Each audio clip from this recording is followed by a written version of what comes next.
This week on the Baseline Podcast, Josh and I are joined by Jake Crain from the Crain and Company over at Daily Wire, and it is a true blessing to have the third of the trio finally join us. And we are talking about everything from SEC football to Big Ten football to the national landscape. And then Josh and I finish up by talking about the World Series and who we think will come out on top.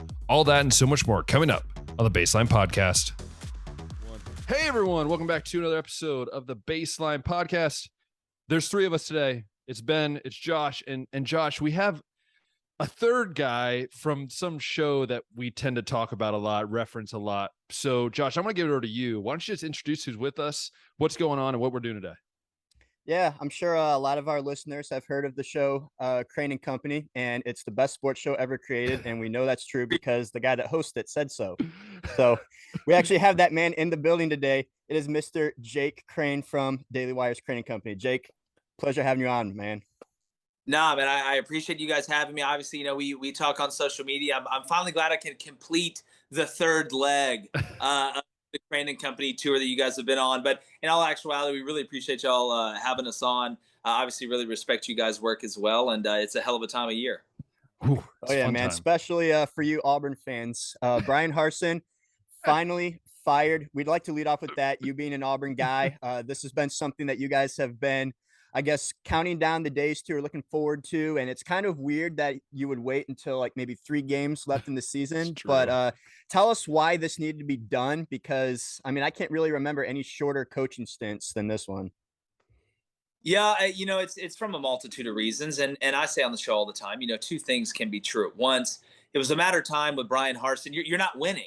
You know, you're not winning on the field. Number one, that's what it comes down to. Are you winning or not? You know, there's a lot of coaches that do bad things off the field that you never hear about because they're winning. A lot of good coaches that do a bad thing off the field and they're losing, you find out about it. Just look at Hugh Freeze and Ole Miss. We can go down the list of coaches that once they've started losing, all of a sudden this stuff starts coming out into the forefront. Sunlight's the best disinfectant. But Bryan Harsin was the 4th or 5th choice for Auburn. And in any business or relationship or anything like that, if you're down to the bottom of the barrel, the 4th and 5th, the odds of it working out aren't very good. But you always give a guy a benefit of the doubt. He came in, he didn't embrace NIL. He told the staff, I don't want to use NIL as an excuse for not getting a kid, which is one of the top 3 dumbest things you could possibly say. NIL is a huge driver of you getting the kid. Like, let's be honest. That's like saying, oh, well, you know, I still want the cake to be super sweet, but don't put any sugar in it. Well, okay, Antoinette, that's not how that works. Then he doesn't recruit as a head coach. He's not a very sociable person. He's on the kind of in the same pool as Gus Malzahn when it comes to effectiveness as a head coach that is a recruiter. And he just didn't go out and get it. You know, I don't think he was super hungry to go get it. I mean, he got it handed to him at Boise from Chris Peterson. He got it handed to him at Arkansas State with Gus Malzahn. He's never really had to go out there and build it. And you went to the hardest place to build it in the world right now in college football, in the SEC, and more specifically the SEC West. He didn't make adjustments at halftime. Auburn couldn't score in the second half. You blew so many leads last year. You really could have set yourself up for a big success and successful career. Tank Bigsby stay in bounds against Alabama.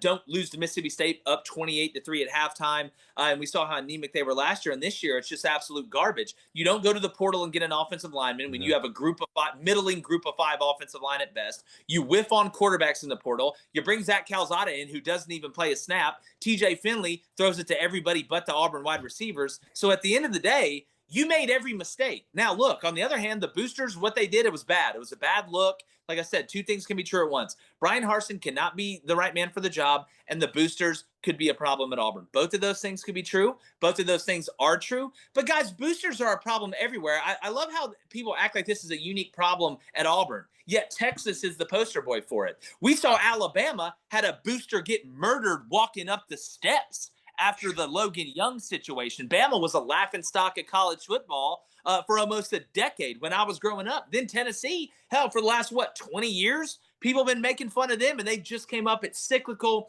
Everybody has problems, but the question is, at what point does Auburn hit rock bottom enough, like Alabama did, to give the whole farm to Nick Saban and say, you do it, you're in control, or like Georgia did, who said, Kirby, we want to win a national championship. We haven't won one in almost half a century. We'll give you whatever you want. A&M's trying to do it with Jimbo.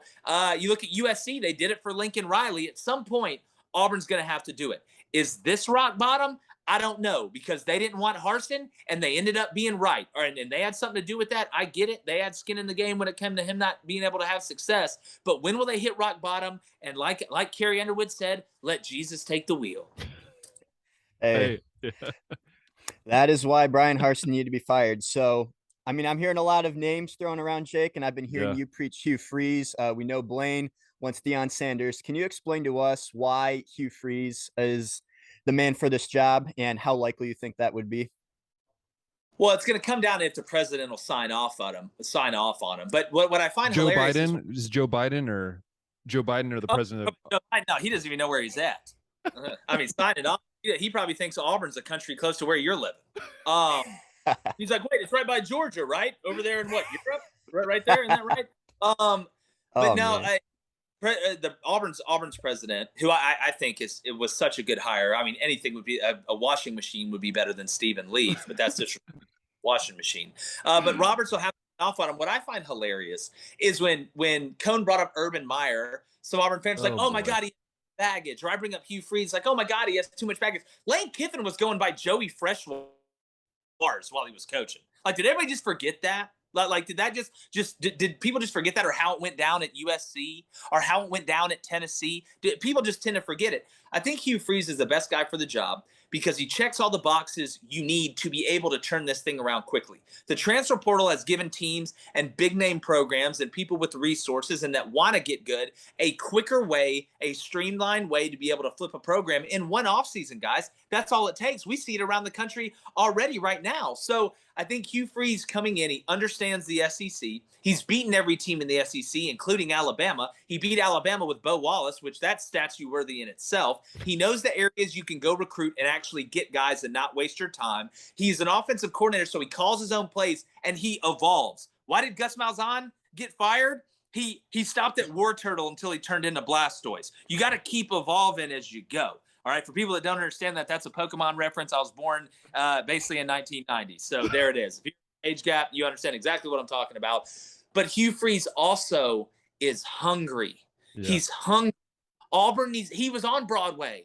He was in Cats and Alexander Hamilton and all types of the plays you get out there and see. And all of a sudden it goes bad at Ole Miss. Now you're doing shows at the local theater with all the other people that didn't really make it, getting made fun of by high school kids because your props suck and the costumes are trashy. Like, he wants to be back in the prime time. I think Hugh would show up day one. I think he'd work as hard as Nick Saban or any of them, and he understands it. He understands the staff he needs around him, and it's almost streamlining the problems that you have. You don't have to give Hugh Freeze an orientation, right? You don't have to sit him down and be like, all right, Hugh, if you look to your right, you'll see Nick Saban in Alabama. Hint, they're really good. He doesn't need all that. He can hit the ground running on day one. He brings an offense that continues to evolve, that can be explosive, and he understands the importance of recruiting because he's been there, he's been down here, and he knows the lay of the land. Yeah, I think Hugh too knows a little bit about Auburn, nabbing Malik Willis from you guys too. So there's that. Well, the thing about Hugh is he's won everywhere he's went. Right. I mean, if he went to Liberty and just Malik Willis balled for a couple of years and they were good, and then it fell. Hell, look at him now. I mean, they're beating BYU, and they're playing Arkansas this weekend. I think that's not going to be a walk in the park for Arkansas. I can promise you that. So he's won everywhere he's been. And I think, again, he's made mistakes. A lot of people have made mistakes. They were egregious mistakes. But how ironic is it that people won't hire him at a normal public university, yet you're having a religious school that hires them? That's what I find the greatest all of this. It's if he was coaching at like Slytherin State, or if he was coaching the team of like the guys from the Longest Yard, whatever. He's at Liberty. Like, they go to church. That school is about church. It's about God. Like, so I find it ironic, but I think he would be the best fit in my opinion. I really think it's fascinating because I have a couple buddies that went to Liberty, right? When Hugh Freeze when he first took over, when Malik Willis was on fire, and they both said like they were the most welcoming place, right? And everyone tells you in this world that we're not welcoming, Christians aren't welcoming, all these different things. And yet that was the one place he could go, and he's found a niche there. And I agree with you. I think Hugh Freeze is the right fit. I don't want to see Urban Meyer. Just, my Ohio State blood in me would just boil, I think, over a little bit if I saw him, head down there. I don't know. I mean, Josh is a Florida fan, so he might feel more than that. Josh doesn't like to talk about it a lot right now, so just letting you know about that. But no, gotcha. But I think Hugh Freeze, it would be a fascinating fit because, like you said, I think what the most interesting thing you said is he knows how to win down there, which I think many coaches that come in the SEC, if they've never been in the SEC or they've never won in the SEC, it's a whole new world, right? I'm a Big Ten fan, but I can admit when I know that the SEC is the most powerful, deep conference you can be in. And if you can't win and beat the lower teams of the SEC, you're never going to beat the Alabamas, the Georgias, the LSUs, these kind of teams. So I think Hugh Freeze is the perfect fit. Josh, what about you? I mean, who you got, Josh? Shoot, I mean, I really like the idea of Chip Kelly. Even I know I don't think he's ever been the SEC before, but just seeing the kind of offense that he's been able to run at Oregon, and then how he has kind of built UCLA back up. He's also about to lose Charbonnet and DTR. UCLA also doesn't really care a lot about football, much more academically focused. So I would think maybe Chip Kelly would be a guy that could maybe go and win at a place like Auburn. Not that I think Hugh Freeze would be a bad one, but Chip Kelly's just usually the first one that I think of. And then I hear about Hugh and a lot of other of these coach openings too. So I guess it's just going to come down to, are people willing to, I guess, give Hugh that second chance? So far, it doesn't look like that's been the case. So that's kind of why I think Chip, but I really like the idea of Deion Sanders too. I just don't know. I know he could do the recruiting. I know that, he's a business himself, all the marketing, all the NIL, and he probably brings his son, Shador Sanders, and Travis Hunter along with him. I just don't know what kind of, I guess, a system he could come up with, right? Like, he's not really a head coach. He's a really good CEO, but what kind of people does he bring around him to do, I guess, the development? You know what I mean? Like, yeah, he can bring in guys like Travis Hunter, and talent can win in a conference that Jackson State's in, like the SWAC or whatever it is. But I just don't know if he could, I guess, get that development to take on, your Alabamas, your Georgias, your Tennessees, and stuff like that in the SEC. Yeah, well, to me, and I want to say something about being in the conference. I'm not saying you have to be born in the South to have success in the SEC. Sure. That's a misnomer. It's that you have experience of coaching. I mean, Nick Saban's from West Virginia, right? Like, I mean, that's right. not exactly. Urban Meyer's from Ohio too. Urban Meyer's from Ohio. But you need to understand the lay of the land. You need to understand who to put around you that also understands the lay of the land. It's like going from, and Deion Sanders like this too. It's like going from a mom and pop to running a Walmart. Walmart. Like, it's just two totally different things. And you brought up the talent level. You're not going to out-talent everybody in the SEC. No. Now, what worries me the most about Deion is none of that, though. Because, again, I've been in it and I know how this rolls. Let's play the game of Deion Sanders at Auburn. Deion takes the job. Everybody's excited, making headlines everywhere, PR storm, recruits are flipping like gymnasts, and it looks great. Then all of a sudden, Florida State goes 7-5 this year. And then next year they go 5-7 and fire Mike Norvell, and Deion Sanders has a year of experience coaching at Auburn. And if Mama calls, you're going. Mario went. Everybody goes home. That's what they do. At the end of the day, everybody wants to go home. That's just the truth, and that's what worries me about Deion. Because I know Mike's trying his ass off down there. I think he's made some good strides. But if Florida State goes 7-5 this year and 6-6 next year, I think they're going to fire him, because I think Mario's going to turn Miami around. I really believe that over the course of time. I think he's the right guy for that job, not just because he played there. That's the part about Deion Sanders that worries me. That's a good point too, and something that I've worried about myself. Like, if you are going to hire Deion at a place like Auburn or Nebraska or Georgia Tech or any of these jobs that are out there. Hey, yep. There lost you for a minute. Okay, no, I'll restart that. I didn't get too far away, but yeah, all these other opening jobs, Nebraska, Georgia Tech, Auburn, what have you, wherever Deion goes, it's like there's always that possibility that he could go to Florida State. And like you said, I don't know if Mike Norvell, maybe he's bought himself another year with the kind of season they've had this year, but it's also very well could be a season where they go 5-7 next year, like you said. I think they've got to win 8, maybe 9 next year for him to keep it. Yeah, I'd agree. Dang it. I'm worried about Ryan Day, man. Ryan Day's going to leave to go to Boston College. Dang it. Everyone's got to go home. Ryan Day going to the Bears after Eberflus continues to screw this up. Oh, please no. Yeah, I think Day would be the NFL, yeah. No, Ryan Day needs to stay in Ohio State. But that's a little bit about the coaching situation at Auburn. Jake, we got some big matchups in the SEC though this weekend. Starting with let's start with that SEC West matchup of LSU and Alabama.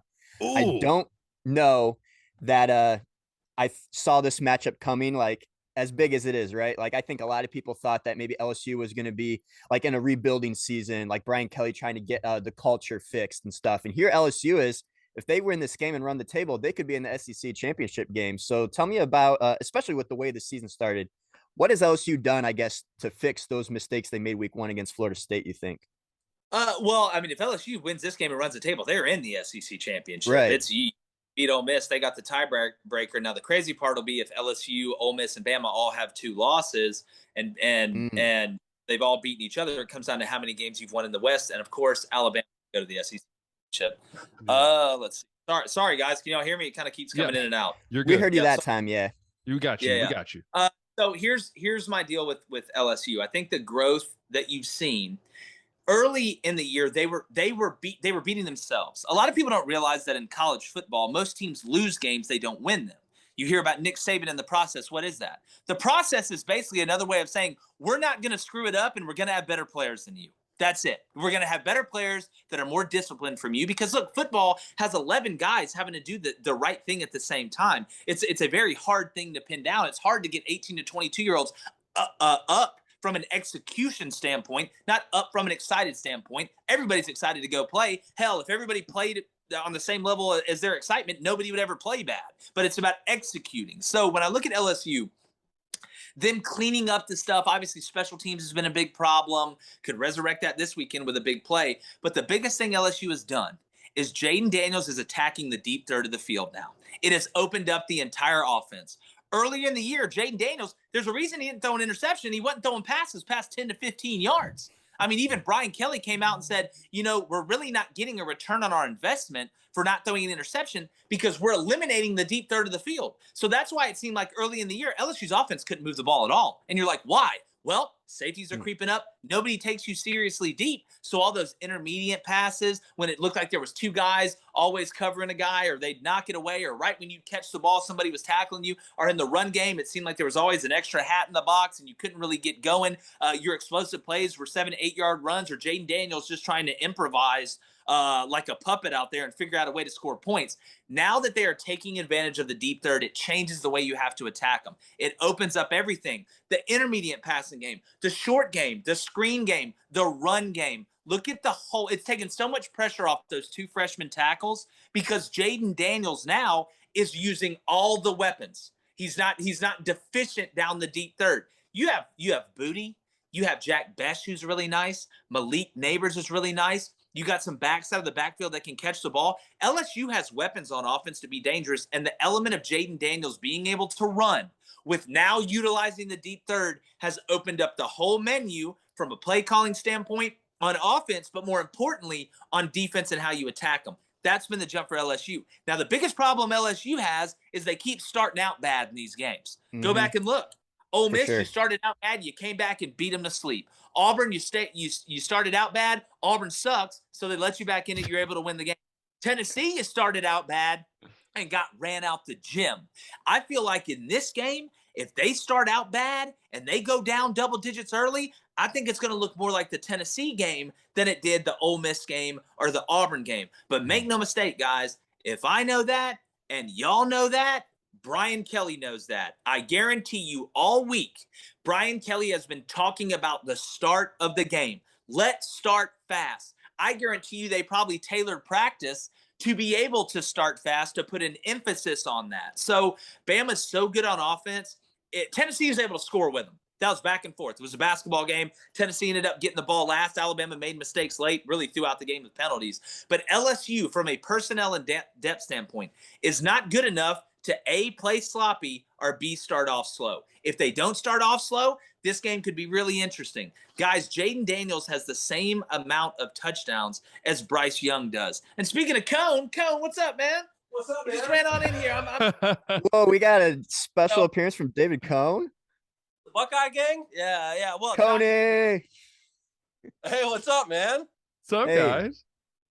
Oh, man. We were talking about you a little bit earlier. We were. Yeah, they're giving you compliments. Man. What were y'all saying earlier? So I was saying, I was listening to your guys' show this morning. You guys were talking about Maction, and Jake's talking about how Ohio played. And the first thing I thought was, Ohio State didn't play last night. What's he talking about? I'm changing the world. Yeah, that's what I said. I'm changing the world. Yeah, I appreciate you guys collabing on the what did we collab on recently? The Heisman rankings. list. Yeah, Heisman list and the rankings. Yes. Let's do that again soon. Dude, For absolutely. Sure, Ohio absolutely. State Michigan week's coming up, man. That we is need true. the Michigan insider perspective. Oh, Let us meet undefeated. You can please. call me Dragon. Please. Hey, it's this guy's birthday. Did y'all know that? I know. We did. It's his birthday. Saw that on the Instagram. We were excited to hear that. Level 33. Pretty excited about it. That's awesome. Okay. I love those fun. distractions. Yeah. Jake, the other thing about LSU, I feel like running defense hasn't really been their strength this season like it usually has. And I mean, they got to stop Jahmyr Gibbs. I mean, Jahmyr Gibbs to me has kind of been the X factor of Alabama's offense just because they haven't had the talent at receiver that they usually have. I mean, Bryce Young has done his best to buy time, and scramble around a little bit, but I really wonder what this offense would look like without Jahmyr Gibbs. Super special player. I guess, have we seen a formula to at least contain Jahmyr Gibbs? I thought Tennessee did at least the best of their ability to stop him. But what's the recipe for LSU to limit Jahmyr Gibbs' production, you think? Well, Jahmyr Gibbs is Diet Alvin Kamara all over again. Oh, it's so true. Yeah, like they're different size-wise and length-wise, but their games are very, very similar in what they bring to the table, being a complete back. I've been as impressed with Jahmyr's pass protection this year. It's one of the reasons that Najee Harris came back and really elevated himself in the draft was working on pass pro. A lot of people don't talk about that when it comes to running backs. They talk about, obviously, running the ball and catching the ball. The Texas shut him down pretty much. Now Jahmyr didn't have a terrible game, but offensively as a whole, the only way I've seen Bryce Young struggle, and you saw Auburn do this last year. Now, a lot of what happened with Auburn last year was Auburn's defensive line was just kicking the hell out of Alabama's offensive line. I mean, they had bought property in the backfield for the whole game, but we found a way to blow it. That's a story for another day. What Texas did, and what Gary Patterson, Slytherin graduate, not a lot of people know that. Just watch what he does with his tongue on the sidelines. He had a great plan, and Texas had a great plan. They were showing pressure the whole game, and they were mixing up when they were bringing it. But a lot of people show pressure for a lot of the game. Mm-hmm. But what he was doing was he was showing the same look, pressure-wise pre-snap, and doing so many different things at the snap that Bryce couldn't pin him down. How many times have you seen Bryce Young hold the ball that long and his timing look off? That's one of the few games where Bryce's timing, and everybody thought, oh, it's the new receivers, and Harrell's hurt, and JoJo Earl's not back yet. But I think most of it was that Bryce was confused by what he was getting from Texas. You have to find a way to show pressure, back off from the same set, show pressure, bring it from a different area out of the same look, show pressure, drop with different guys out of the same look. I think that's what slowed Bryce down. But in reality, guys, slowing this Alabama offense down is about as tough as it gets because Bryce, at the end of Bryce learned from that. It's not like Bryce doesn't regress. He just absorbs it and continues to get better. So I think Texas had the best plan at the end of the day. And look, if Quinn Ewers didn't get hurt, who knows what happens. But, I mean, hell, if I was 7 foot tall, who'd know what happens? So, I mean, again, hypotheticals are hypotheticals. But, at the end of the day, I feel like for LSU to win this game, it doesn't need to be a shootout. I don't think LSU can win a shootout in this game. And if Alabama's able to run the ball, we know what that opens up for Bryce in the pass game. So LSU's going to have to play damn near perfect this weekend. It is a night game at Death Valley. Alabama's a 13.5-point favorite. You got any kind of a score prediction for that one? I know that I know Tennessee is, the common opponent. We've seen two different results there. I think more people would sway towards Bama. Yeah, we have Jeff Foxworthy coming on Friday. He's our guest picker. We're going to start doing Friday picks live on the show, which is absolutely sick. Jeff Foxworthy. Times you guys wouldn't believe it. I'm thinking I may need to go on tour, the White Collar Comedy Tour. I like the sound of that. Anyways, oh man, I really feel. I think Alabama wins the game, but I feel like it's going to be by 10 or less. So if I had to give an exact score right now in this moment, today, I would say give me Bama 34, LSU 24. Ooh. That's what What are you thinking, Ben? It's in Death Valley, right? Ooh. They are in Death Valley. I'm going to say I think I'm going to be in that same region, maybe a little less. I'm going to say 31-24 Alabama. I think Alabama is going to, I think Bryce Young is just going to have that it factor a little bit more. Jahmyr Gibbs is going to have that it factor just a little bit more. And again, I like what Brian Kelly is doing, but I also think, this Alabama team, they're kind of ticked off. Like they got beat by Tennessee. We saw last week. But Tennessee is one thing, right? Losing to Tennessee. But I think what Nick Saban does the best out of any coach is that when they lose, they come back with a fire that I don't think many of us see. Like, I don't want to be in that locker room after a loss for an Alabama team. Like, I can't imagine what that's like. But I know that they've drilled it down. They've got to a point. So I really think it could be bigger than that. But I just think at the end of the day, it's in Death Valley. And I think that makes it a lot harder to really blow a team out. And LSU, I got to give credit. They're a good ball team. And I think we'll see what happens. Well, I do want to say this too. And I agree with you. Look, Nick Saban's been the best at resurrecting after a loss. And I always tell people shooting coaching, it's a lot easier to motivate after a loss than a big win. That's a lot harder to get the guys up the next week to be able to play at that same level. That's the trick. But this Alabama team, they're losing by beating themselves. Mm-hmm. Typically, we don't see that. In the past, when Alabama lost, the other team just played out of their mind. I mean, they just played absolutely out of their mind. Go back to A&M. Zach Calzada played the game of his life. Like the game of his life. Perfect Go back example. Is awful with penalties. It's the most penalized Nick Saban team. You have more gaffes than Joe Biden at a rally. I mean, when they lost to Tennessee, oh boy tried to pick up the punt. Like what are you? They're making mistakes. You snap one off the up back against Arkansas on special teams. They're making mistakes that you don't see Alabama make. That's the only inkling of maybe this team is just a little bit different. Which every team's different, but it's going to be pretty exciting. Yeah, and then I'll throw out my score. I think it'll be Bama maybe 38, LSU 28. I like them to cover that 13.5, being the home team. We've seen Alabama, like you said, struggle on the road at Texas.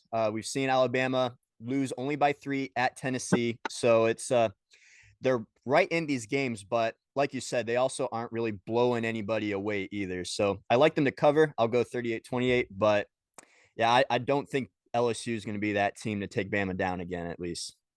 Man, with that line, I'm starting to think 38-24. Oh, why does that feel? Why are my spidey 38-24 would be covering. Just off the chart, riding some Toby right now.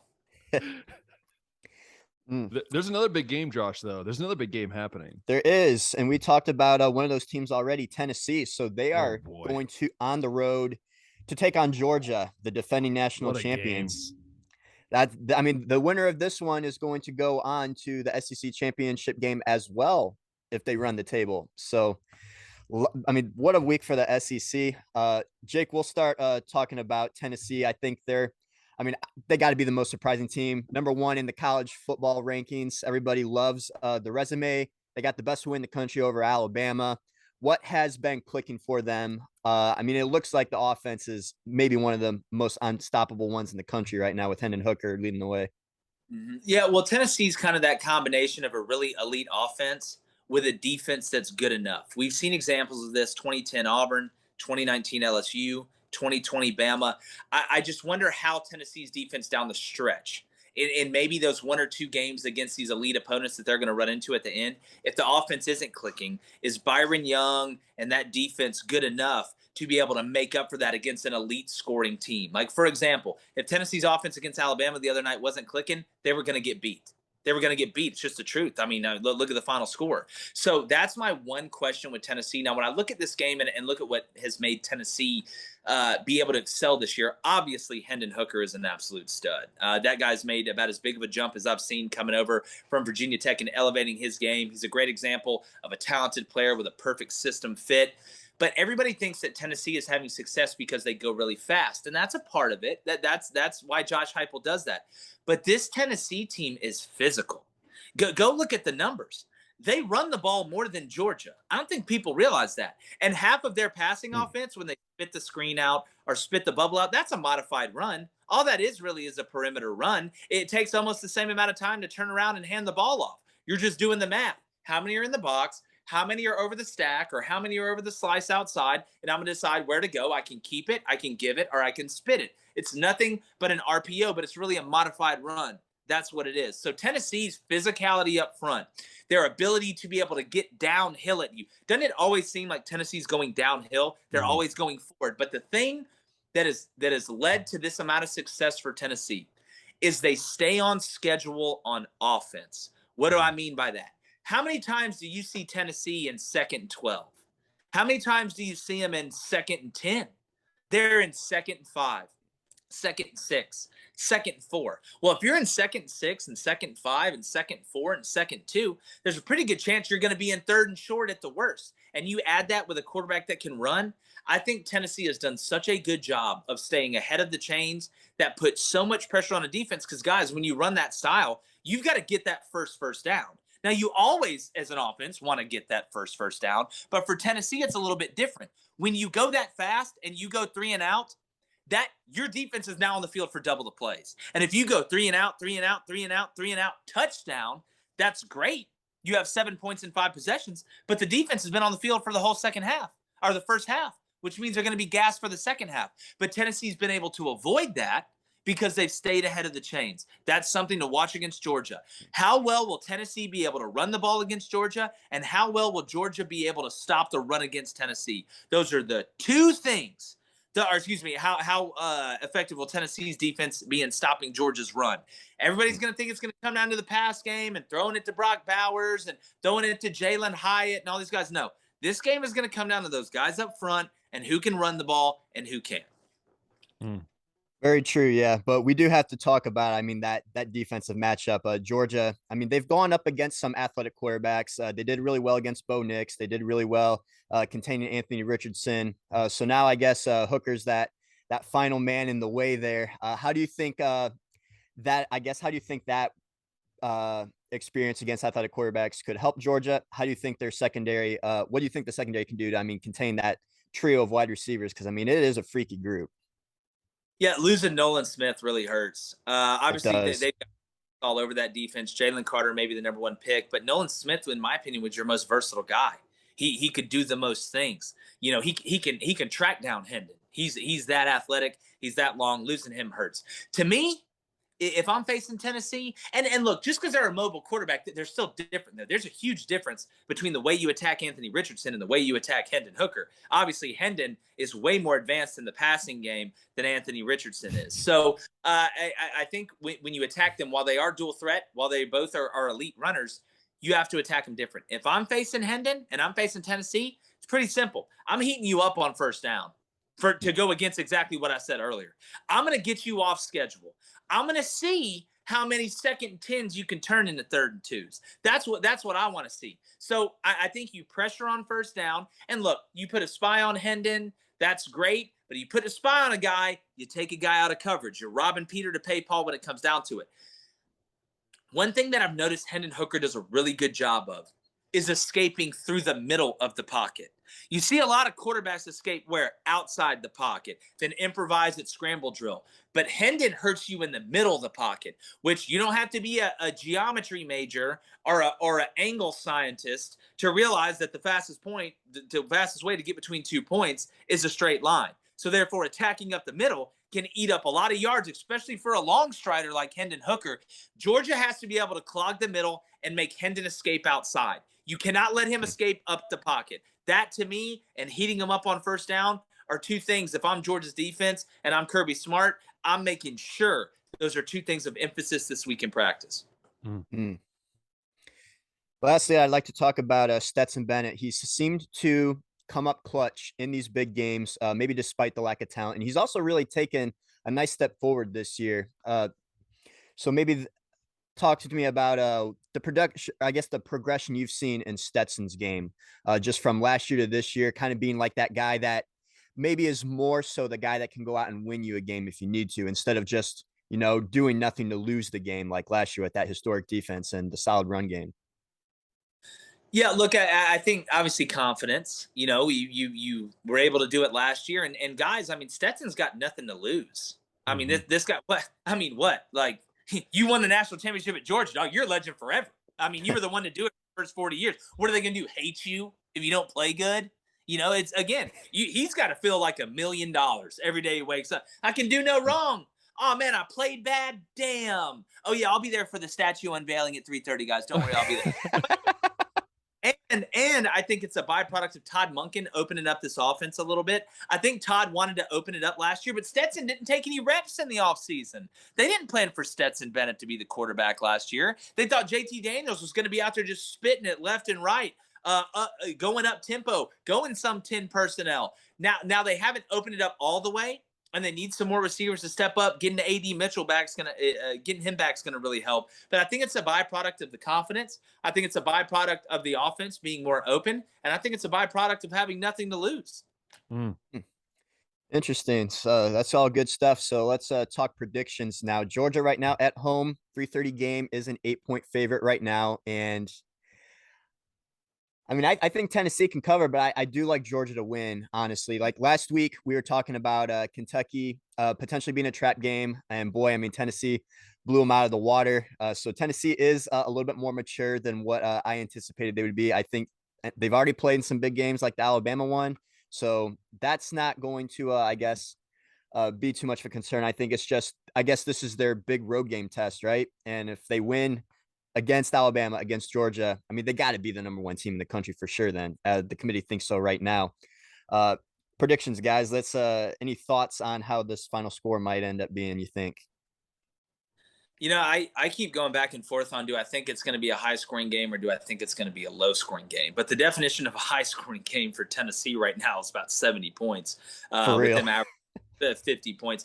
You know, when I look at this game, it just really it really smells 41-34ish to me.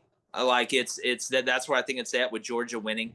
I think Georgia wins by a touchdown. I would not be shocked if Tennessee came out, got the ball first, went right down and scored like they did last year. That would not surprise me at all. But obviously Stetson and them were able to come back last year. I like Georgia by a touchdown, and I think it should be a hell of a game and a hell of an atmosphere. Ooh. Yeah, I mean, I really like that Georgia is the home team. I mean, they beat Bama on their home field, right? They were at Tennessee for that one, but they only won by 3 with all those penalties that Bama won. And I mean, we very well could have been talking about Bama a lot differently after that one too. Game pressure like this before a lot. Tennessee really hasn't had it a lot. Tennessee hadn't been number one since 1998. And what's everybody doing in Knoxville? On the back, telling you how good all the girls love you, even the ugly guys, even the offensive linemen are getting love from the win. So Tennessee, and they didn't fall for the trap last week. And I think the word you're looking for is maturity. And like you said, I think that's the best way to that win against Kentucky. But there's a lot of game pressure in this game. Not that I think Tennessee will wilt like a flower. I think Georgia's just more experienced with it, to be honest with you. Yeah. I think I agree with you. Yeah. I think, it's going to be interesting. I would say this. I was very tempted to pick Tennessee in this. I was on my heels mainly because I said they were going to get beat by Kentucky last week and looked like a fool. But no, I think it's going to go. I think Georgia's going to win, but I'm going to go more low scoring. I think Georgia's going to win I'm going to say 31-28. Like I think it's going to be another 3-point game. But I just think Georgia is just that team that just seems, like you said, like they have the experience. They've had some rough games early on in the year here, close games against Missouri and some of these other teams. But at the end of the day, like I can't see Tennessee doing it twice. Like it's really hard for me to look in the mirror and go, Tennessee's going to be able to do this twice. And so for me, it just like my gut feeling right away is like Georgia barely wins this game. And which could change up the rankings. We'll see what that would do where they would put Tennessee. But I honestly believe Georgia will win this game. And I think Hendon Hooker will still have a good game. I just think, I don't know if I trust the Tennessee defense to keep doing what they're doing. I don't know if they can. If let's say Georgia slows down Tennessee's offense, can the defense keep up? Yeah. I kind of like Georgia 45-42. I just can't see Tennessee, I guess, getting contained too much. Like they put up over 50 on Alabama, something that's never happened to a Nick Saban team before. So it's not like Georgia's defense is the defense that was last year, right? I think it's better than Alabama's, but I still just respect Tennessee's offense a lot. So I'll go Georgia winning 45-42 in this one. Yeah, but that's a little bit of the SEC talk. Not really any other big matchups, but Ohio State versus Northwestern. Hey, can I say something? Hey, go for it. How sad is it that FSU and Miami have fallen so low that they play this weekend and nobody cares? And nobody cares. I know. It's game in the ACC this week between Wake Forest and NC State. Are you kidding? Like, are you kidding? If you would have told 12-year-old Jake that, I would have taken you straight to Arkham Asylum. Like, it just blows my mind. And I mean, we haven't really even talked about it. You want to know why? Because nobody cares. Nobody. So if anybody says Miami and Florida State, Auburn could be 3-8, and Alabama could be 3-8. And that Iron Bowl, everybody be talking about it. I don't want to hear any more of the Miami FSU is one of the greatest rivalries in sport. People forgot it was even happening. Hell, I forgot it was even happening. I do this for a living. Nobody cares. It's like everything that Liz Cheney says. Nobody cares. That's true. Like, nobody That's true. Actually, nobody cares. I don't know what Danny Cannell's a buddy of mine. I don't know if he cares. So would you? So would you watch the Ohio State Northwestern game? Then you said I think that's more interesting. Ohio State versus Northwestern. Yeah, what are they minus 38 right now? I may take that as a bet. OSU to cover. Meeting of a lifetime. That's like when you wake up as a grown man and remember. Like, man, I would like to talk to you, Jake, about Miami. One question since you brought it up. We've seen Brian Kelly kind of come into a terrible situation at LSU. And I mean, they're, 6-2, 7-2 right now, 10 in the playoff poll. We've seen Mario Cristobal go into like a similar, not so good situation at Miami. And it's just not gone the way that I think most people expect. I do think that you got to give guys like that time to build it up. Maybe Brian Kelly's just a little further along than people anticipate. Maybe he had a little bit more to work with. But what do you think's been the reason Miami's been so bad? I mean, Tyler Van Dyke was supposed to be a Heisman candidate. Yeah, just haven't been in it, and I know, and we fall in this trap sometime of like generalizing jobs, right? Like comparing this job and this job from when these guys took over. I think Brian Kelly inherited a lot more than what Mario Cristobal did. And one of the things that he inherited is people at LSU right now live and die with, and they always will and always have, they live and die with LSU football. You had every resource put in possible to be able to have success. Mario went to Miami. And basically because he was like, John Ruiz, I need an on-campus stadium, which will help people care more so they don't got to drive 30 minutes in traffic to get to the game like we see the problems they have in California. I need better facilities because it's a trash can over here. And he said, yes, but that they need that to be able to really get that push behind. Now, Mario's got two of the top offensive tackles in the country committed. That's where Miami's going to make their move. It's up front. You want to flip a program around as quick as possible, get better up front and build it from the inside out. So I think Mario's going to do that. You add that with them getting the facilities, with people starting to care more. Because look, I'll say it. Miami has fair weather fans when it's going, because it's a pro city. It's a pro city. And there's a lot of fans of pro teams that are fair weather fans. If my team's doing good, I'll be there. We'll tailgate. But if they're not doing good, I don't care. I live in a big major city. Hell, I'll go do something else. There's everything else to do. Miami's got the Dolphins. You've got Miami Vice. You've got the Cocaine Cowboys. You've got everything going on down there. Like they can say, you know what? At the end of the day, there's more to do in Miami. In LSU, in Baton Rouge, what are you going to do? Go. You got the Saints. Yeah, but that's in New Orleans. It's not in the same city. And so to me, it's going to take longer at Miami than it is at LSU. Brian Kelly and them are way ahead of schedule. Wait to even be. They were ranked number 10 in the college football playoff ranking. And do I agree with that? No. But they're there. They're relevant. And recruits see that. They see growth and they see potential, which they see dollar signs. So I think it's two totally different situations, to be honest with you. That's a good point. Yeah. Miami, man. I mean, that's kind of the difference between college towns and those major towns. Like, I don't think even USC, when they were doing good, was really selling out either, being out in LA. I mean, there's more people at one of those women's bike races. Very true. Very true. So what did he say on Arrested Development? He's like Tobias Funke. Have you ever seen Arrested Development? I've seen a couple episodes. I know the show, but I didn't watch a ton of it. He's afraid to get naked, so he like showers with jorts on, and he goes to therapy. And they're like, he's trying to convince people like being a never nude is like, he's like, there's dozens of us dozens. Like, that's just what I think of when I think of that, man. Well, I even say this, that I'm over here in Europe, and I'll tell you, there are more fans coming to a Division II Hungarian soccer league game than there are at USC or Miami football games in a Division II league. I got a theory. Like, people in Europe love our version of football.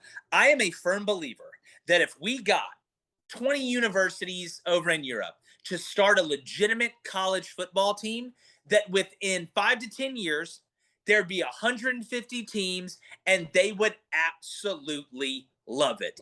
Our gift to you guys. That should be our gift to Europe.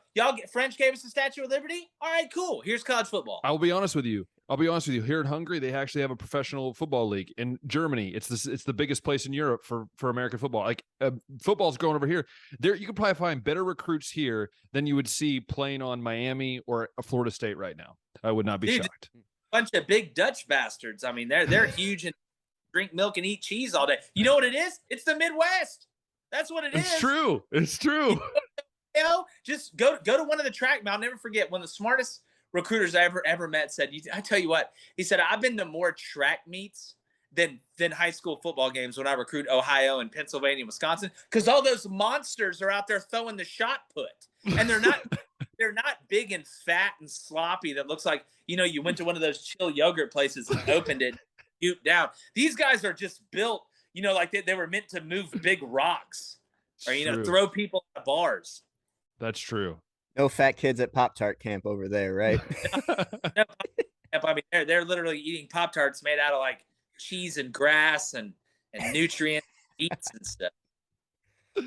Oh, that was awesome. Love that little detour there. But we do have to talk to you about Ohio State, Jake, because both of us are from Ohio. Ben is actually a Buckeye fan. As he said earlier, I'm a Florida fan, but we don't talk about that too much. But Ohio State, these last couple of weeks, has looked more beatable than they have, I guess, in their other games. Going against Iowa, going against Penn State, I guess 2 schools that have had the capability of challenging Ohio State up front. I think I heard on the Joel Klatt show that for 7 straight quarters between those games until that 4th quarter against Penn State, Ohio State was averaging 2.1 yards per carry. So this offensive line looks like, you can bully it a little bit. And I don't know how that's going to, I guess, transpire against a team like Michigan that's physical, how it could go against a team like Georgia in the playoff if that matchup ends up happening. Should Ohio State fans be panicking right now after those 2 games? I wouldn't panic because you have the players, you have the personnel to be able, if your guys are playing at the top of their game, they're good enough to beat anybody, especially with a guy with experience like CJ Stroud. I mean, Marvin Harrison Jr. Unreal. I mean, good. Unreal.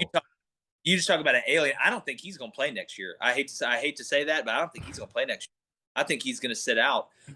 He's unbelievable. And then Smith and Jigba's been hurt, but they got other guys running around that can play. I think their defense is pretty physical. I like the front 7 on Ohio State's defense. JT.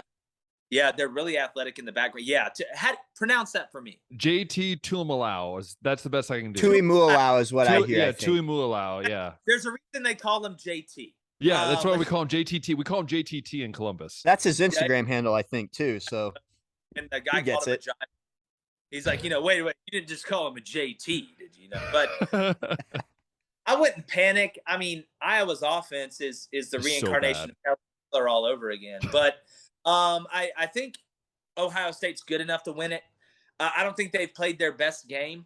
I think they know that they're better than the teams that they're playing. And Ryan Day's been through this rodeo before. He gets it. I wouldn't panic if I was an Ohio State fan. Hell, you're undefeated. Has it looked perfect? No.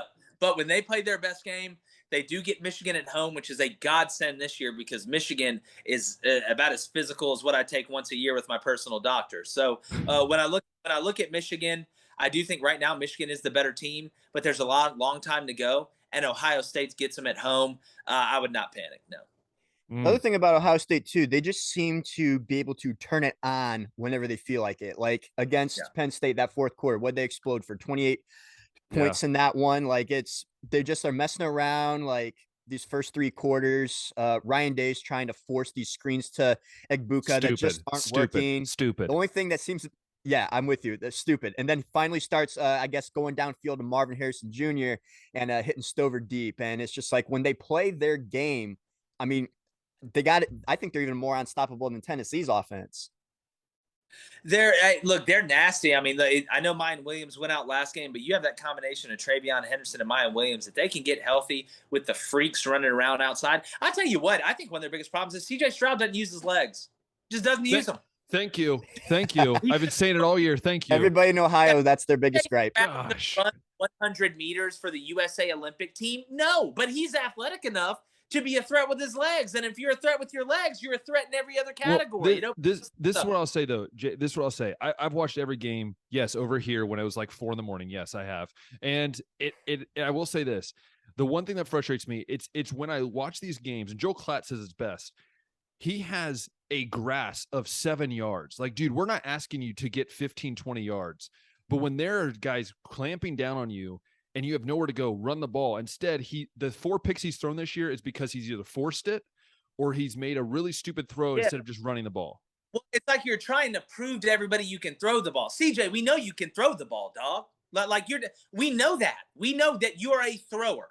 You're a passer, not just a thrower. You can throw the deep ball. You've got touch. You can hit the lollipop screen or bang the dig behind the linebacker in front of the safety and hit the whole shot in front of the corner and safety and cover 2. You don't got to prove it to us anymore, man. He's like the kid who grew up fat and got made fun of and then got really skinny but still thinks he's fat. Like, dog, you're skinny now. Like, congrats, you made it. Like, enjoy it. Well, even if you look at on top, I don't know if you know this, but his first ever big play was a 55-yard run for a touchdown when he backed up Justin Fields. And we were like, oh my goodness, we have Justin Fields 2.0. And since then, he, I believe, has a total of 32 yards rushing.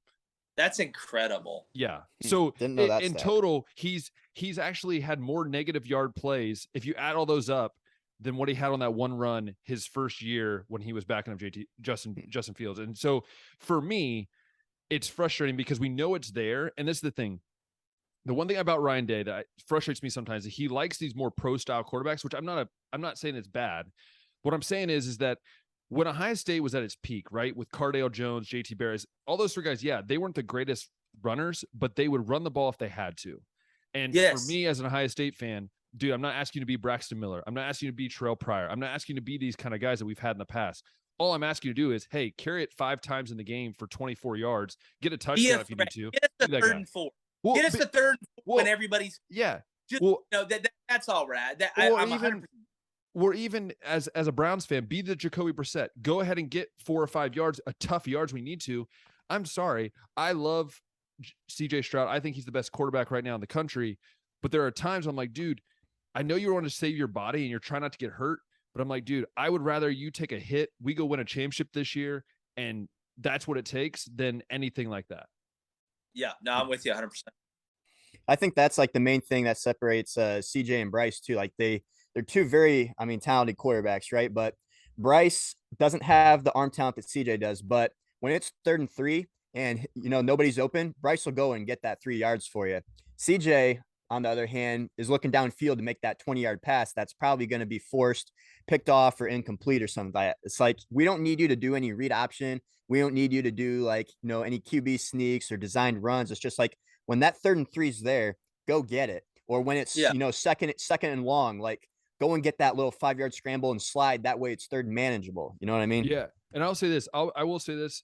Before we move on to the next topic, I will say this. I believe the best hire in all of college football this year was Jim Knowles from Oklahoma State for Ohio State. I'll say it. I said that once. I'll say that 1,000 times over. This defense has looked like a different, like people are like gave up 31 points to Penn State. I'm like, yeah, but did you see some of the plays they made? I mean, JT looked like a human truck. I don't even know what he was. He was the just defense won that game. Let's be honest. Like Jim, there's a reason they dropped it. Look at Oklahoma State on defense now, and look at them when they're in the hundreds. Okay? They rank like 100. I know they players, but it's a huge difference. Central Michigan dropped a 44 piece on you, dog, and they couldn't score with line chick right now. Yeah, totally agree. On the topic of the Big Ten, though, like moving on to Michigan, everybody was ridiculing Michigan for like their week 9 conference schedule. But at this point of the season, I think we've seen them go against some of these same teams Ohio State has. They all three got games against Iowa, Penn State, Michigan State. So we kind of know who Michigan is. To me, they look like one of the best rushing teams in the country. Blake Corum's been on my Heisman finalist list for several weeks now, just with the way that he's been running. And I thought preseason, making JJ McCarthy the starter was going to, I guess, take that offense to another level, just because not only does he have like slightly better arm talent than Cade, but he has the threat to run. And they got all these great receivers coming back. But either Michigan just refuses to pass and just likes to run because that's their strength, or they're hiding the fact that they can't pass and are running with Blake and Donovan Edwards as much as possible. I think the Michigan State game revealed that more than anything else, just because we know how bad Michigan State's secondary is. And I mean, kudos to Michigan for winning the game. They finally, beat little brother, but I think JJ just kind of lacks the ability to throw the ball downfield. Yeah, my thing with Michigan is, I think they're protecting JJ a little bit. I think they're not trying to give him too much in the pass game because they're good up front, and we know what Blake Corum can do, and some of the guys they got running around out there. And on the outside, they have some weapons as well. But, we talked about the deep third with LSU. Michigan really doesn't have a vertical passing game right now. And that's the part that should concern you the most if you're a Michigan fan. It's great that you're able to mush people and mash people and do all those other things. Sorry, guys, I think I went out for a second. It's great that you're able to mush people and mash people and do all those other things. But when it comes down to it, you're not going to be able to line up and run it down everybody's throat that you're going to have to play to win a national championship. Illinois, Ohio State, just saying. Yeah, you're going to have to hit plays down the field. They're going to have to view that as a threat, and it's going to have to bail you out sometimes. Until Michigan's able to do that, they're not going to reach their full potential. But I do think J.J. McCarthy is a good enough player, and he's athletic enough to be able to do that eventually. Yeah. Will it happen this year? I don't know. You got the weapons to do it. You may not have them next year, so we'll see. Yeah, to JJ's credit, he's been super efficient, right? Like his completion percentage is high, his passer rating is high. The interceptions have been very low, but it's just they don't seem to ask him to do too much. It's just very manageable throws, like what they were doing with Cade McNamara last year. You know who it looks like? It looks like Stetson Bennett in Georgia last year is what it looks like to me. Yeah. Maybe a little bit like that, yeah. But again, does Michigan have the defense, you think, to, I guess, handle or let JJ play like that? Like maybe below his potential or what he could be? I think they're still feeling it out. Michigan's secondary concerns me a little bit. I think the front seven, Mike Morris is a freak coming off the edge. He presents so many problems. I question the secondary when the quarterback has time. That's where I think you may see Ohio State exploit him a little bit down the field with Marvin and Stover, and which Stover, I know he's not your prototypical farmer, man. Field, but that son of a gun is huge and can move. One guy can't tackle that dude. He's like a little less athletic Brock Bowers. Or Gronk. He's a little Gronk. He's got the Gronk like robotic arm, dude. He's unstoppable. Shoulders are so big. Like I wonder how he high fives people. He probably has to do it like this. Oh, that's fantastic. But how do you think Michigan and Ohio State would stack up? Like, what I really like about the schedule too is neither can overlook their opponent before that week, because Michigan plays Illinois, Ohio State plays Maryland. Now, we're assuming that both these teams are going to meet undefeated. You've kind of already hinted you think Michigan's the better team right now. Do you think that Michigan is going to win that game even on the road, or do you think that home field advantage will be enough for Ohio State to get by? Yeah. Now, on a neutral site, I think it's a really tight game, and Michigan has a really good shot. But since it's at the Horseshoe, and since Ohio State finally lost to them last year, and Ohio State wasn't even excited to play in the Rose Bowl or whatever it was against Utah. They could have cared less. They've had vengeance on their mind the whole year. You get them at home. I like Ohio State in that game. That's right. Jake, you're my favorite on the show. Just going to say that right now. I told you guys, I told you I'd be the favorite. He did. He called it, man. But we've kind of talked about most of the elite teams in the country. I know we haven't really touched on TCU or Clemson, but I just wanted to touch maybe on the playoff poll, how it's shaping up. I know it's kind of meaningless considering that Georgia and Tennessee are playing this week, but we'll kind of go over that a little bit and then transition into like our power rankings, like our top five. But I think what was shocking to me was not the top three, but just that Clemson was at 4. Yes. Like the two toughest teams they've played this year, Syracuse and Wake Forest, they had to come back and beat those teams. Mm-hmm. Like, to me, it just seems like Clemson is just riding on their brand right now into that 4th spot. What do you think, Jake? I agree with that. I didn't expect that. That them putting Dabo out there. I think TCU, it's a total disservice what they did to TCU, having them at 7 when their strength of record is 3. I don't understand how that adds up. Look, Georgia plays Tennessee this weekend. Michigan's going to play Ohio State. Like you said, those rankings are absolutely meaningless. Other than they give you, and we talked about this on the show, and Cone brought it up, they give you kind of an insight into the philosophy of the committee, into kind of what they're looking at. You can kind of find a little bit more of the criteria and maybe where they're leaning early just from the eye test. But look, we got to get these guys out from the committee. We got to get football people in there. Thank you. Got to 100%. You got to stop putting business people on the playoff committee. You're the director. That's great. That's fantastic. Let's get some football people in there that watch all the games, that can actually give you a legitimate eye test, that know what they're looking at. I mean, these guys are watching edited versions of the games, and you watch all the big plays, and you say, "Oh man, that was a really great big play." Well, if you showed all my highlights, I'd be pretty daggum good. Yeah, I mean, I agree with you. I was actually reading through the committee list this morning, just curious who they had voting this year. And I mean, you see the list of athletic directors, right? Like I think Kentucky's and Michigan's are on there, but then they also have like this random like associate professor of journalism on there, and this other guy that owns like a fitness facility. And it's just like, why are these people picking the top college football teams in the country? It makes no sense. It doesn't make sense. Yes. Well, I will say this. First off, I want to say thank you, Jake, for coming on today. For all of you, you'll be seeing in the Instagram, you'll be seeing his picks for the top 5 of the power rankings and of his Heisman watch list. So for sure that will be coming. But Jake, we want to say thank you so much for jumping on, and hopefully we can catch you more. Maybe you and your brother both next time. Oh, dude, we'll do it. The deadly combination. We'll come on here and just tear the city up. But no, like I said, y'all do a great job. I appreciate y'all having me on, and let's do it again soon. Absolutely. Hey, Jake, thank you so much. And we'll see you next time. Yeah, definitely. Appreciate it, guys. Well, thank you very much to Jake. And I know you're looking at this and there's only 2 of us now. I know it's weird, but no, Jake had to go. He had to do another thing with his job. Cause he works, Josh, I guess. Does something with. Are you saying that we don't work? Well, I mean, no, do we actually? No.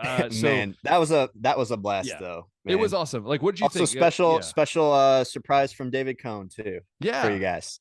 No one will know that until they watch it. Like, I'm not even going to put that in the intro. I'm just going to be like, there's a surprise. But no, what'd you think of what Jake said and what some of the things he said?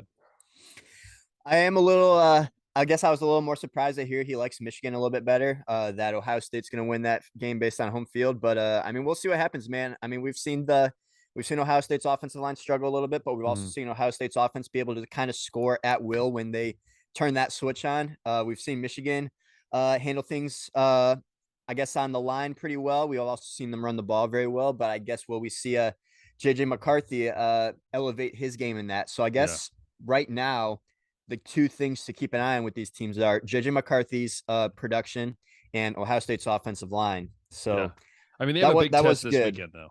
Ohio State's got a big test.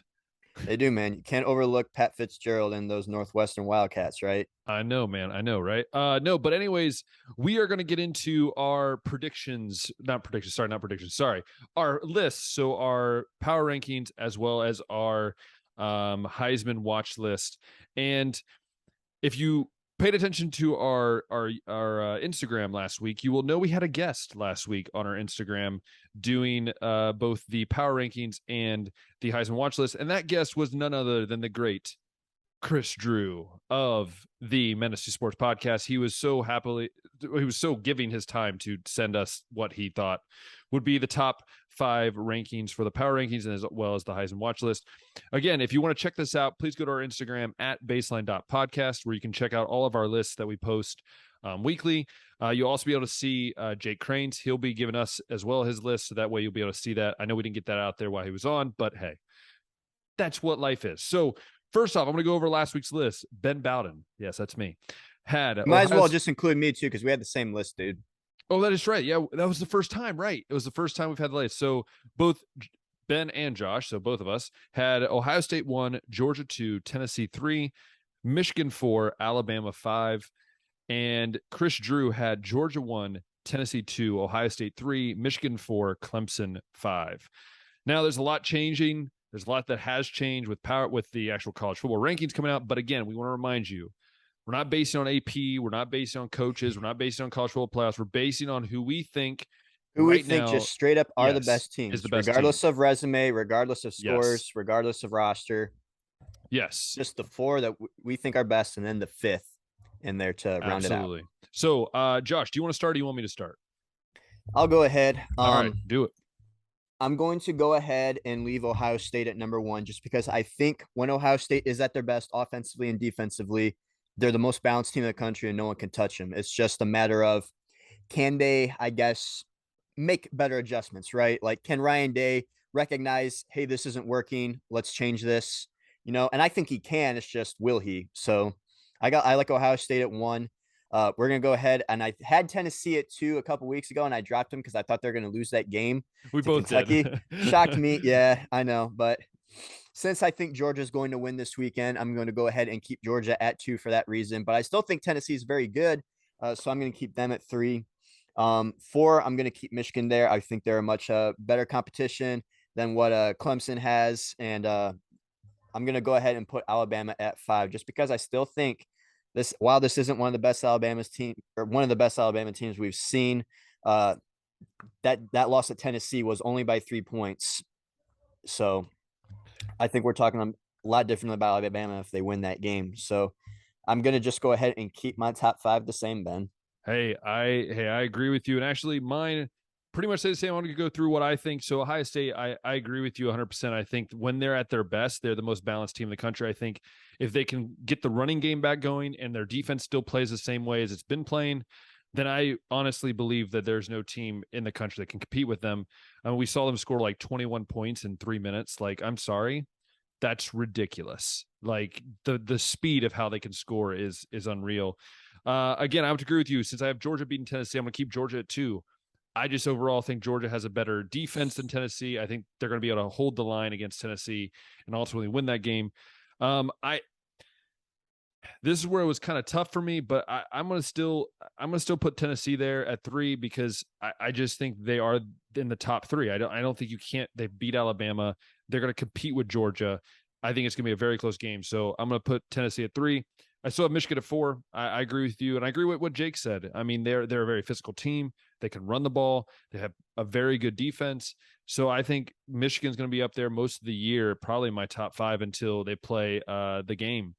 And then 5, I'm going to keep Alabama. I was very tempted to put TCU, very tempted, but no, Alabama is going to stay. So once again, Josh and Ben have not shocked the world, and we've kept our list the exact same. But I think that shows, like you said many times, the later we get in the year, the more we're not going to change our list. The more data we have, the more cemented some of these teams are. You got it. Yep. Yeah. Some of these other teams have like leveled out. Like, nobody's going to have, Utah in their top 5 anymore, right? Clowns that do that, man. Who does that? Goodness. Yeah. Couldn't be me. No more USCs, really. No more UCLAs. No more Oklahoma States. Like, we're starting to really see. Or Oklahomas. Aaron Lynn. Yeah. Much earlier than those other ones, but yes. Yeah. So, I mean, it's going to be a great, I think, overall, just I think great week of football. I think for some teams going to be easier than others, but again, still a great week of football. So that is our top 5 power rankings. Now, our top 5 Heisman lists were similar. Both of ours were similar. But I'll go over at Chris Drew's as well. So this week, once again, I had CJ Stroud at 1, Hendon Hooker at 2, Drake May at 3.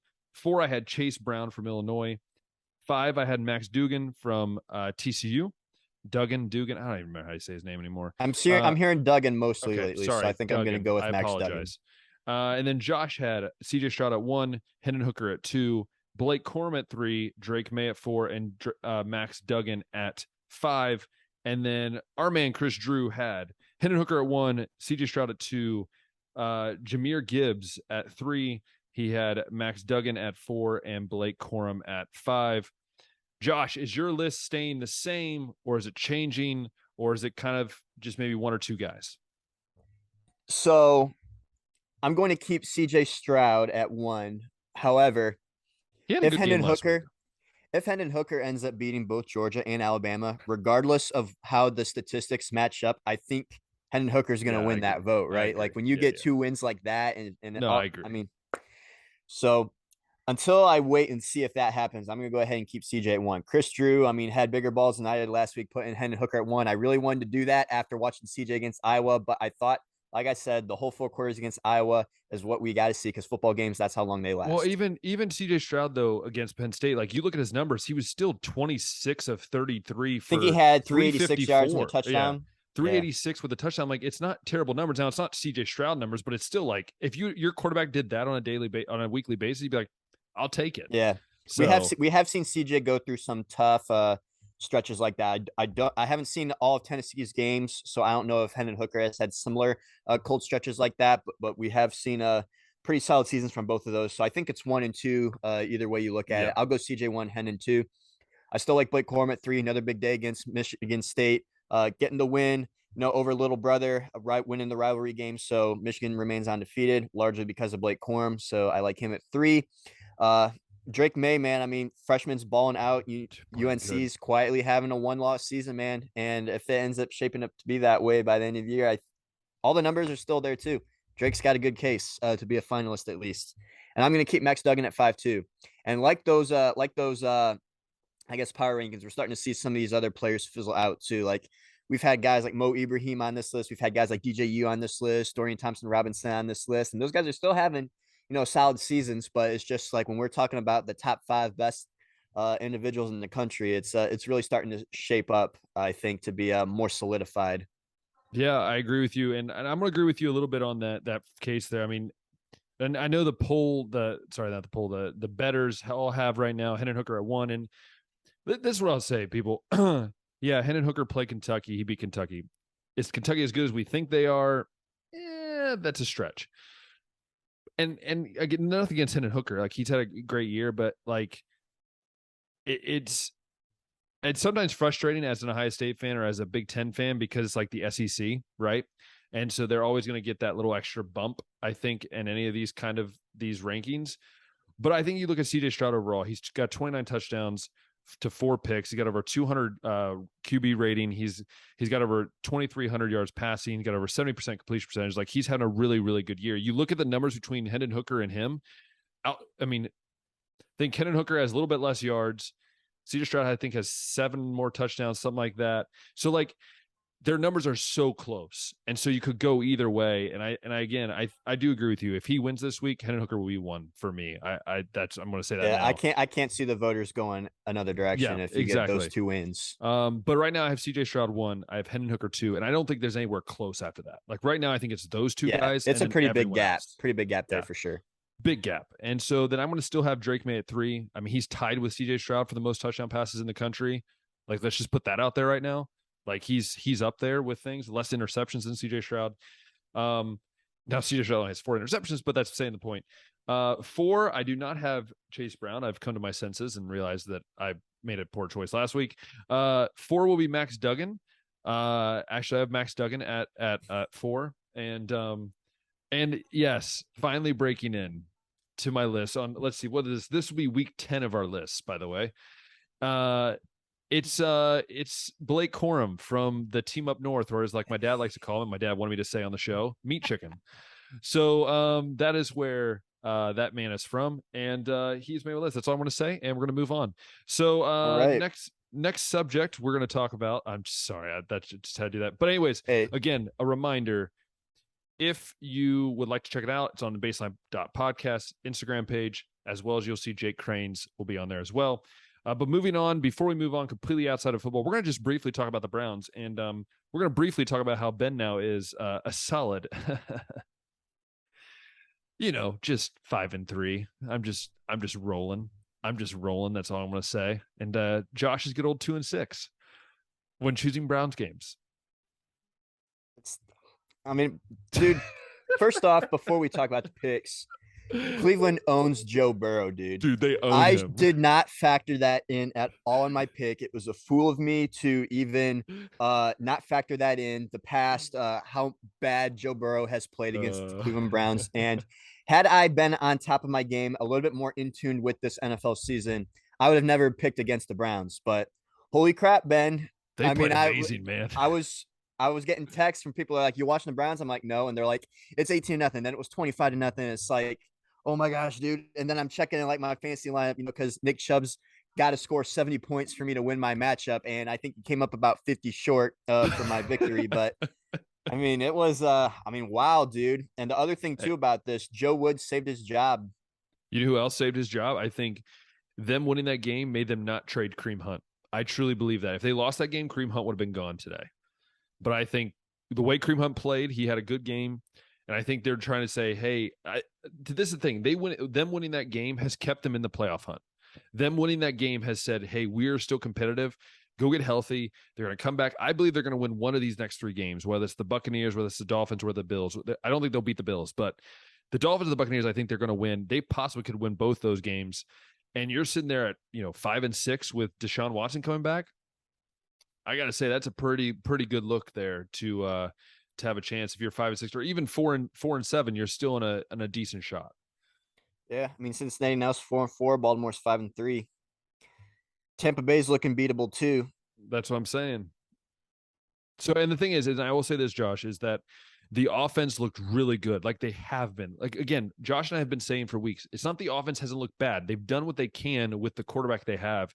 Brissett looked amazing. Amari Cooper, man, did we steal him for a 5th-round pick. I'm sorry. That is just the greatest trade so far the Browns have made. And you look, without Njoku, they've had other guys step up. You have Nick Chubb, who once again runs for 100 yards, the leading rusher in the NFL. What's surprising? And the defense, I mean, it must be like Joe Burrow's like smell must like sense them to turn into like just straight up like animals. I mean, they just turn into something else. I'm telling you. They do, man. I mean, I'll read Joe's stat line: 25 of 35, 232 yards, 2 touchdowns and a pick. It's not bad, but it's also not accustomed to what we've seen from Joe Burrow. And also, man, since you talked about the receivers, I gotta give a shout out to Donovan Peoples-Jones. There you go. I've been very critical of the wide receiver room. 4 catches, 81 yards. We haven't seen someone come alongside Amari Cooper and I guess take pressure off of him or even make the defense have to worry about anybody else. Yeah. So nice job by DPJ right there. Nice. Great job with Stefanski overall, too. Yeah, I mean, what I say, I think either last week or a couple weeks ago, like to be able to get Nick Chubb the carries that he needs, we need to grab that win early so we don't abandon the run game. And I mean, geez, what was the biggest lead they had? 25-0. Yeah, well, we even said, Josh, we've said this multiple times. Like when this Browns team gets a lead, they're very hard to beat. This Brown team is very hard to beat when they get a lead. They're very hard. For sure.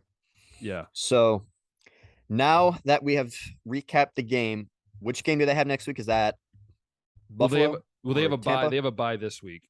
Bye this week. Okay. Yeah, they have a bye. So there's no pick this week. So Josh will still be 3 games back. I want to repeat. Josh will still get. Well, hang on now. Back. I hear bye can be pretty challenging to beat, Ben. So all I want to say is that you got to make up 3 games in the next, whatever, how many games are left? 10 games left or whatever it is. Yeah. In order to do that, I got to pick differently from you sometimes. So like these like seemingly definite losses, some of them I might have to go and say, you know what? Browns upset. And some of these seemingly locked in wins, I'm going to have to go, you know what? Browns drop it this week. Like, I guess I just got to be a little bit more strategic in how I do that. But yeah, I got a long road ahead of me. And as I continue to try to catch up to you, that also puts me in a position that I could fall further behind. So that's the strategy I'm in right now. I got to either, tank to try to catch up ahead of you, or I got to, just try to pick the way that I have been and either level or stay on level with you, or I'm going to continue to fall down the other way. None of that probably made sense now that I'm hearing myself say it, but it made sense in my head. No, hey, no worries. But that's what we get from guys that are under 500. But no, we're going to move on from the Browns talk. We're going to talk about the World Series to finish up today's show. It's been a great show today. So we're going to finish up with the World Series. Let's just briefly go over what's been going on and prep for the last scene, kind of maybe give predictions who we think is going to win it all. Yeah, so at the time of recording, Philly has a 2-1 lead right now, and teams that win game 3 to go up 2-1 in World Series history have a 69% chance of winning the entire series. I think what's been interesting, Ben, is the first 2 games, we saw Houston take big leads. We saw Philly take one of those back, though. So if you're Philly, you want to go back to your home field tied 1-1 at least. You don't want to be in a 2-0 hole. And then Lance McCullers is on the mound for game 3.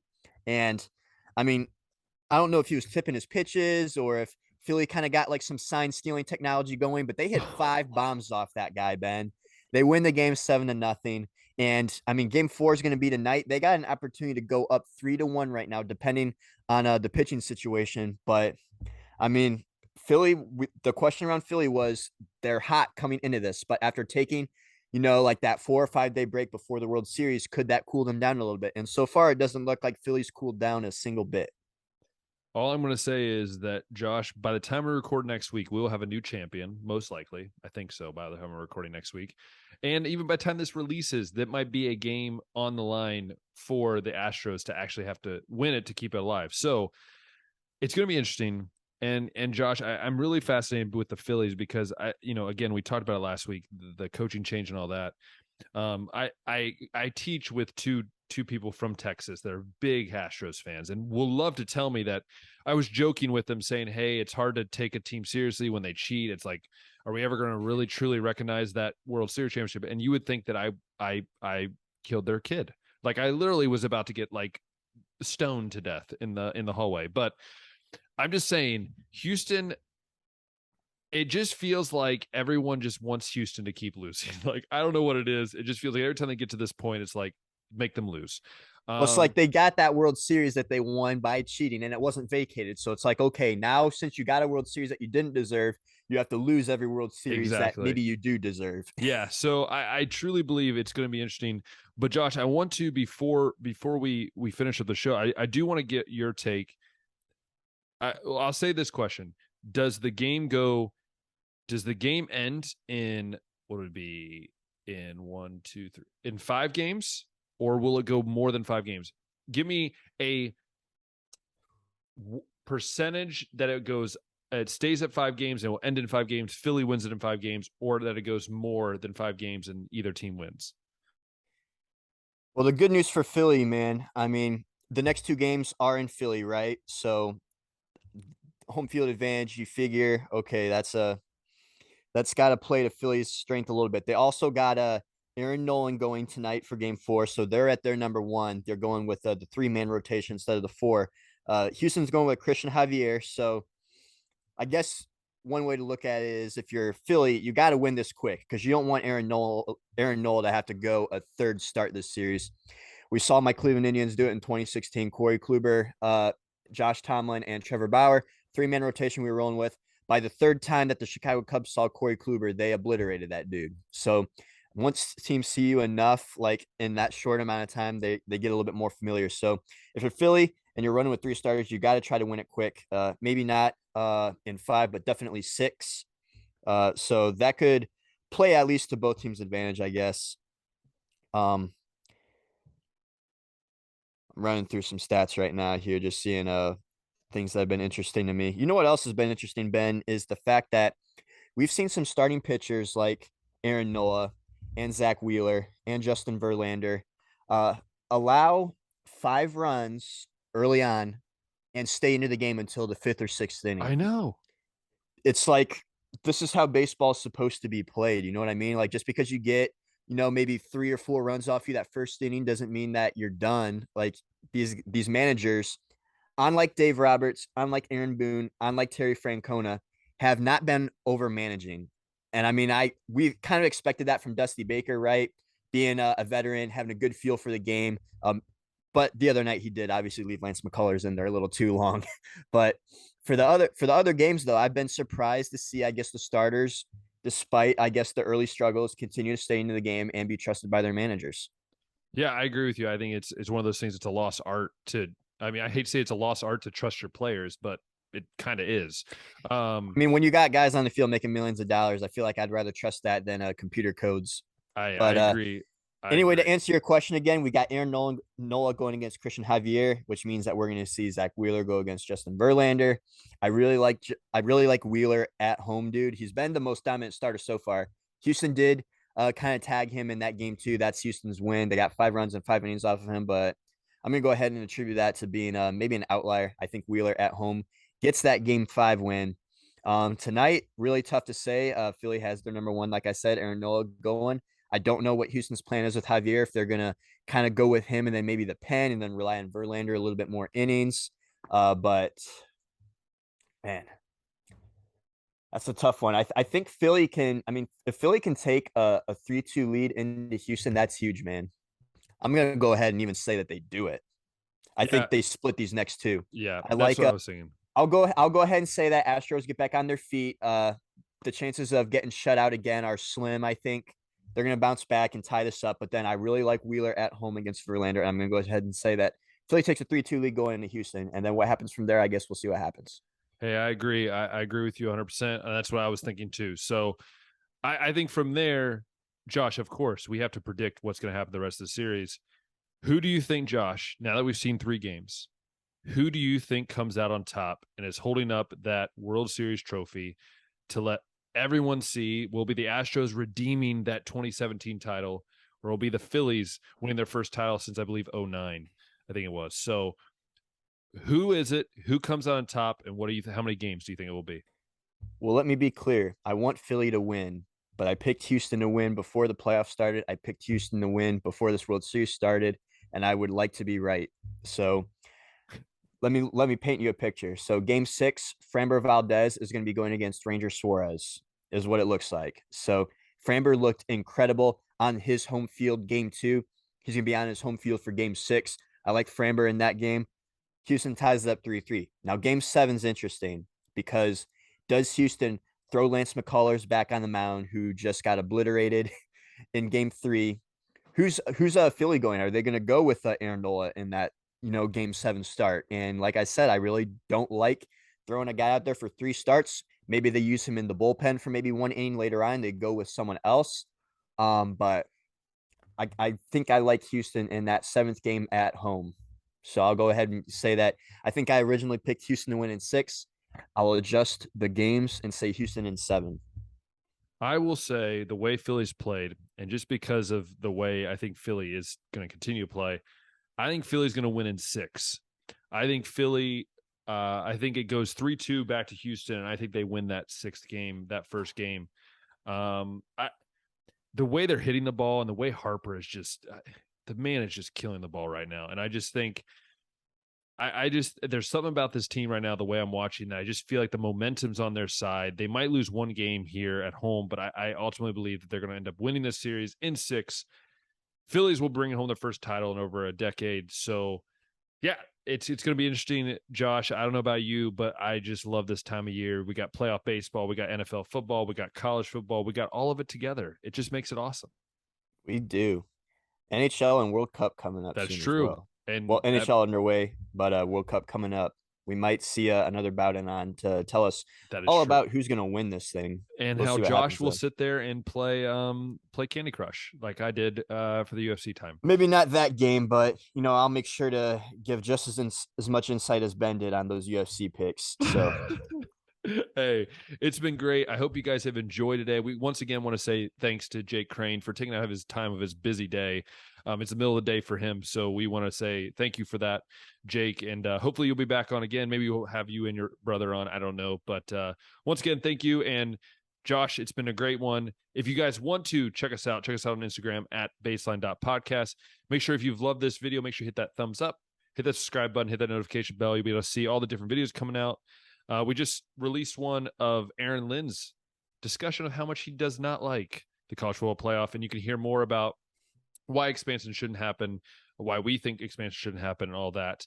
And then if you've loved listening to the episode, make sure you guys go ahead and favorite that, give us a rating, and let us know, is Jake Crain better than Blaine Crain, or is David Cohn the best out of the 3?